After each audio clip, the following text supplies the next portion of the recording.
To keep the Halloween spree going, I'm going to be talking about one of the most legendary and dumbest jump sessions in horror history. Now, as a warning, this video is going to contain a lot of glazing and a lot of fraud alerts. Michael Myers has been terrorizing Haddonfield for 40 years in multiple timelines. But this particular timeline had enough of Michael's terror and decided to take matters into their own hands. And what happens next is one of the most atrocious things in cinema history. But before this masterpiece, let's give a quick recap of how this happened. And here we go. After Laurie spent 40 years training for the boogeyman to pull up, it finally happened, and she set up the greatest trap that would make Jigsaw impressed. Michael survives a fire and goes on a legendary kill streak. Takes out firemen, a couple of kids, a gay couple, and many more. After it's revealed on the news that Michael is still alive and catching bodies, everyone in Haddonfield had enough of this and decided to form a mob, with Tommy Doyle leading the front lines. Lord have mercy. Several plot points later, Michael gets caught lacking once again thanks to Laurie's daughter, and the rest is history. When Michael saw that mob surrounding him, he looked at Karen like, "You raggedy bitch." Tommy Doyle pulls up with a whole squad of hitters. Niggas had hockey sticks, 2x4s, baseball bats, shovels, you name it, they got it. Except for the giant dildo from Saints Row 3, Blumhouse couldn't afford that. Michael looked at them without a care in the world. He said, if I'm gonna go out, I'm gonna be wearing my mask. As soon as he put that mask on, he was ready for war. First person to attack him was the black person, obviously. Hit that man with a nasty two-piece with a giant wrench that did the most damage in my opinion. Another dude hit him with the bat, and Michael brushed that off and was getting ready to get a 2-for-1 special, and they both dodged it with ease. And I was like, okay, that's what I like to see from the Weaving Nation. One dude walks up to Michael and tries shooting him and gets his wrist sliced instantly. Okay, I respect him because you can obviously tell he had more important things to worry about. Buddy was dressed up in a full Jaguar outfit and was probably binge watching horror movies. So imagine his reaction when he found out he had to go on a manhunt for Michael Myers. He said screw the hands and started busting immediately. Shot him in the chest 5 times, and once Michael fell on the floor, everybody started stumping him out. This was the first live action JJK jump session in a horror movie that might actually work. Nope. They stumped him out and all of a sudden they just stopped. Tommy tells Karen to go be with her daughter because we got this. Karen didn't believe a damn thing they said because she picked up Michael's knife and stabbed this man in the back for good measures. I thought she would have stabbed him in the neck or the spine, but the back is literally the worst spot to stab this man. This should have been game over for Michael, but something miraculous happens. What ensued was one of the most spectacular ass whoopings ever witnessed in the Atlantic Northeast. Former Sheriff Brackett was getting ready to avenge Annie's death, but Michael, to no one's surprise, pulled the knife out of his back and clapped him the same way he did his daughter.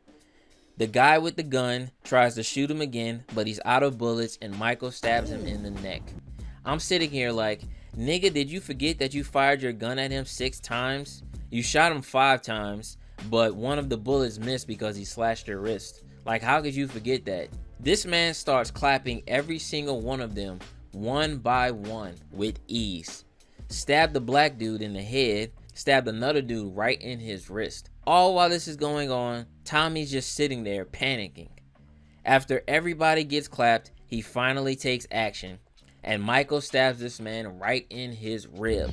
But Michael wasn't done, because this was the last legacy character that needed to be clapped in this movie.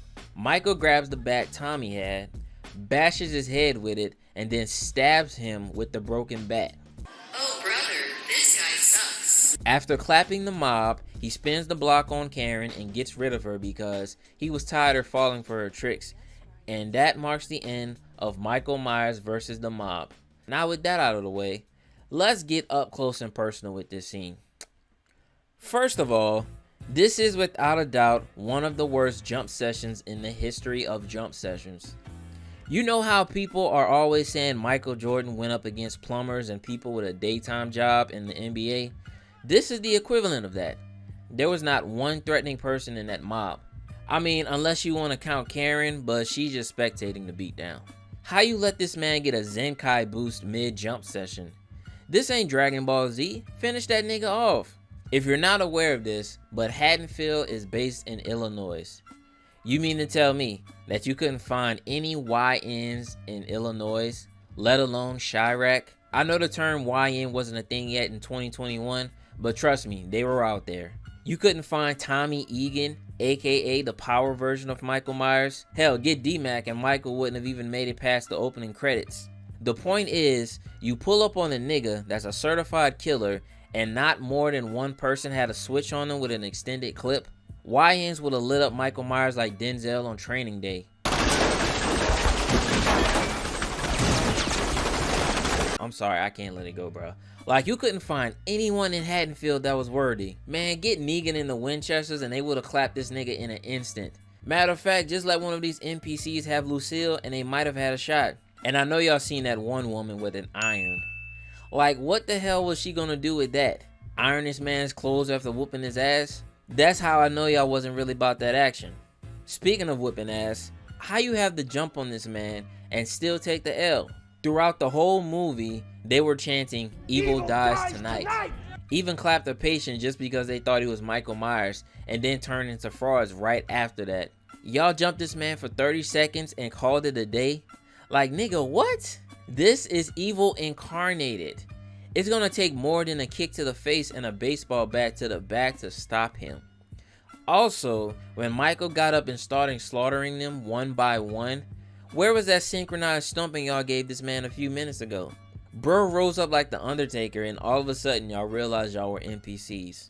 But out of all of these bozos, the biggest fraud was Tommy Doyle. Get him. Tommy. I knew you were a bozo, but I didn't expect you to be a fraud as well. Can I be honest with y'all? Every time I binge watch all the Halloween movies and make it to this specific scene, I always have a smile on my face because of this bozo right here. This man right here had everyone fooled into thinking he was really like that.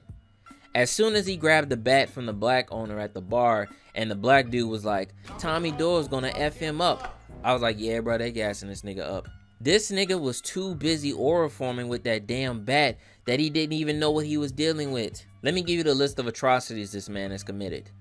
This man selected the worst group of people to jump Michael Myers, aura formed with a bat, talked all that big shit to the people of Haddonfield and the cops about how they didn't get the job done and he was gonna do it himself. Formed an angry mob in a hospital and they unalived a man seeking for help.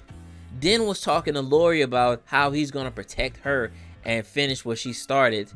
Then went on to deliver one of the worst jump sessions ever and had the nerve to stand there and watch it all happen. I'm glad Michael gave that bozo the worst beating out of them all, to be honest. This man let Michael walk him down with the quickness. Looked him right in the eyes and all he saw was pure darkness. But Michael saw in Tommy's eyes was a straight up fraud. Once he saw Michael raise that bat, bro had that scared look on his face and realized he was bitch made. Get the f out of here! If you pay close attention, he was actually getting ready to run away before actually deciding to confront Michael. I know one thing for certain. That's not my Tommy Doyle. My Tommy Doyle is a real nigga, through and through. My Tommy Doyle clapped Michael by beating him with a steel pipe and laughed right in his face.